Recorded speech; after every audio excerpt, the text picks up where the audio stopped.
Welcome to Jammunamuk Higher Secondary School. I am Dr. Amaduddin with a discussion on animal tissue. আজিৰ এই ভিডিঅ'টো তোমালোকে প্ৰাণীৰ শৰীৰৰ বিভিন্ন কলা সম্পৰ্কে পাবা। প্ৰাণীৰ শৰীৰত বিভিন্ন কাৰ্য সমাধান কৰিবৰ কাৰণে কোষবোৰ একত্ৰিত হৈ কলা গঠন কৰে। তাৰ মাজত প্ৰথমে পাবা শৰীৰৰ উপৰিভাগৰ লগত জড়িত আচ্ছাদক কলা বা আৱৰণী কলা। শৰীৰৰ বিভিন্ন অংশৰ আৱৰণীবোৰ বিভিন্ন ধৰণৰ আচ্ছাদক কলাৰে গঠিত হৈছে। তাৰ পিছত পাবা তোমালোকে সংযোজক কলা, অৰ্থাৎ শৰীৰৰ বিভিন্ন ঠাইৰ লগত এঠাইৰ লগত আন ঠাইৰ এটা অংগৰ লগত আন এটা অংগৰ কানেকশ্যন যিবোৰ কোষে সম্পন্ন কৰে সেইবোৰক কোৱা হয় কানেক্টিভ টিস্যু বা সংযোজক কলা। তেজ আছে, অস্থি মানে হাড়বোৰ, উপাস্থি, টেণ্ডন, লিগামেণ্ট এইবোৰ সংযোজক কলাৰ আণ্ডাৰত আহিব। তাৰপিছত পাবা পেশী কলা সম্পৰ্কে। শৰীৰৰ বিভিন্ন অংশৰ মাংসপেশীবোৰ বিভিন্ন ধৰণৰ পেশী কলাৰে গঠিত। তাৰ মাজত ৰেখিত পেশী, অৰেখিত পেশী, ঐচ্ছিক কোণবোৰ, অনৈচ্ছিক কোণবোৰ, হৃদপেশীবোৰ কি এই সম্পৰ্কে ইন ডিটেইল পাবা। তাৰপিছত আহে স্নায়ু কলা সম্পৰ্কে। আমাৰ মগজু, ৰাজহাড়ৰ মাজত থকা স্নায়ু ৰজ্জু আৰু শৰীৰৰ বিভিন্ন অংশত বিস্তৃত হৈ থকা স্নায়ু কোষবোৰ লৈ পেলাই স্নায়ু তন্ত্ৰ গঠন হৈছে আৰু সেই স্নায়ু তন্ত্ৰৰ লগত জড়িত কোষবোৰে হৈছে স্নায়ু কোষ আৰু এই কলাটোৰ নাম হৈছে স্নায়ু কলা।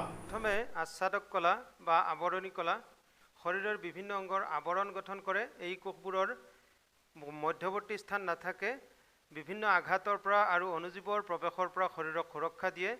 আচ্ছাদক কলাৰ বিভিন্ন প্ৰকাৰ হৈছে সৰল ছটিয়া আচ্ছাদক কলা, স্তৰীভূত ছটিয়া আচ্ছাদক কলা, ঘনাকৃতিৰ ছটিয়া আচ্ছাদক কলা আৰু স্তম্ভাকৃতিৰ ছটিয়া আচ্ছাদক কলা। কিছুমান আচ্ছাদক কলা ৰূপান্তৰিত হৈ কিছুমান গ্ৰন্থি কলাৰ সৃষ্টি কৰে, গ্লেণ্ডুলাৰ এপিথেলিয়াম বুলি কোৱা হয়। সৰল ছটিয়া আচ্ছাদক কলা হৈছে এটা কোষৰ তৰেপৰে গঠিত।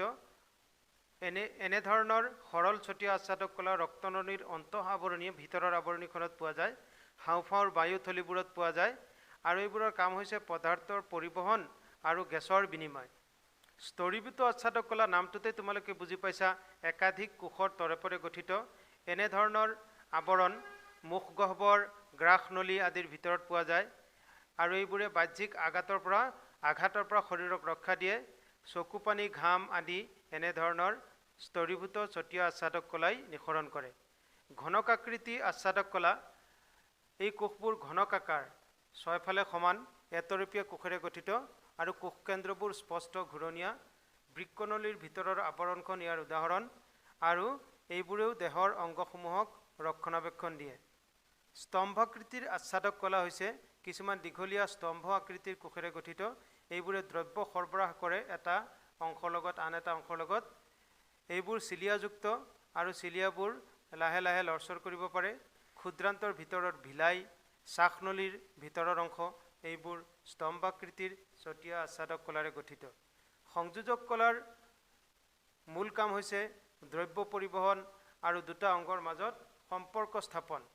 ইয়াৰ উদাহৰণ হ'ল তেজ, অস্থি, উপাস্থি, লিগামেণ্ট, টেণ্ডন, এৰিঅলাৰ কলা, মেদ কলা।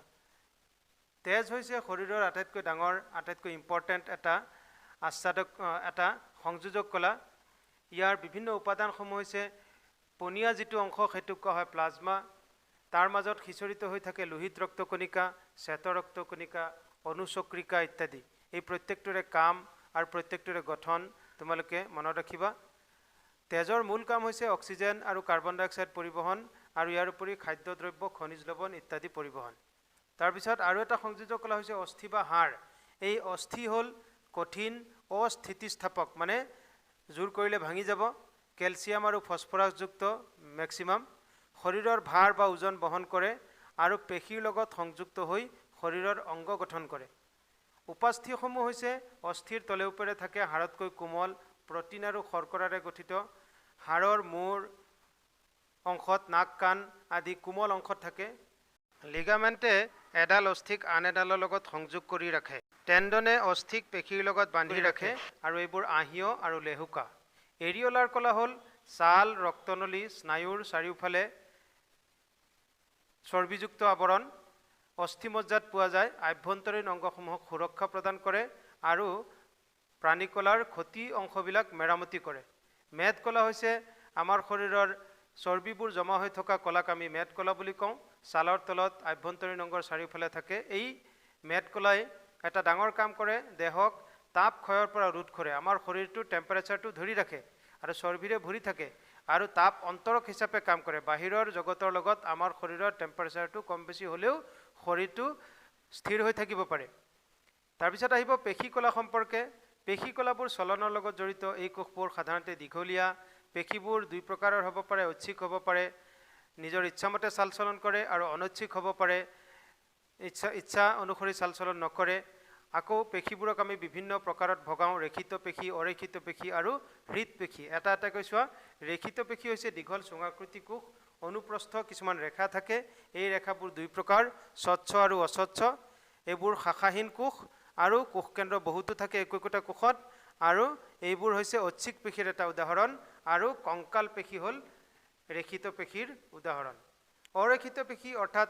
এইবোৰ কোষত কোনো অনুপ্ৰস্থ ৰেখা নাথাকে দীঘল মাকু সদৃশ অৰ্থাৎ দুই মূৰ জোঙা শাখা প্ৰশাখাহীন হয় আৰু কোষ কেন্দ্ৰ এটাহে থাকে এইবোৰ অনৈচ্ছিক কোষ খাদ্যনলী ৰক্তনলিকা চকুৰ আইৰিছ জৰায়ু হাঁওফাঁওৰ ব্ৰংকাই আদিত অৰেখিত পেশী পোৱা যায় হৃদপেশী হৈছে আমাৰ হৃদযন্ত্ৰৰ মাংস হৃদযন্ত্ৰৰ লগত জড়িত দীঘল চুঙাকৃতি কোষ এইবোৰ শাখা বিশিষ্ট ৰেখা নাথাকে আৰু এক কোষ কেন্দ্ৰযুক্ত এইবোৰ অনৈচ্ছিক কাৰণ আমাৰ ইচ্ছা অনুযায়ী লৰচৰ নকৰে মগজুৰ নিয়ন্ত্ৰণত প্ৰত্যক্ষ নিয়ন্ত্ৰণত হৃদপেশীবোৰে লৰচৰ কৰি থাকে স্নায়ু কলা সম্পৰ্কে চোৱা আমাৰ শৰীৰৰ অনুভূতি উদ্দীপনা আদি প্ৰেৰণৰ লগত জড়িত মগজু স্নায়ু ৰজ্জু এই কলাৰ দ্বাৰা গঠিত স্নায়ু কোষবোৰ দীঘলীয়া স্নায়ু কলা কিহেৰে গঠিত স্নায়ু কোষেৰে গঠিত স্নায়ু কোষবোৰক নিউৰন বুলি কোৱা হয় নিউৰনবোৰৰ আকৃতি লক্ষ্য কৰা দীঘলীয়া শাখাযুক্ত কোষ কেন্দ্ৰটো ডাঙৰ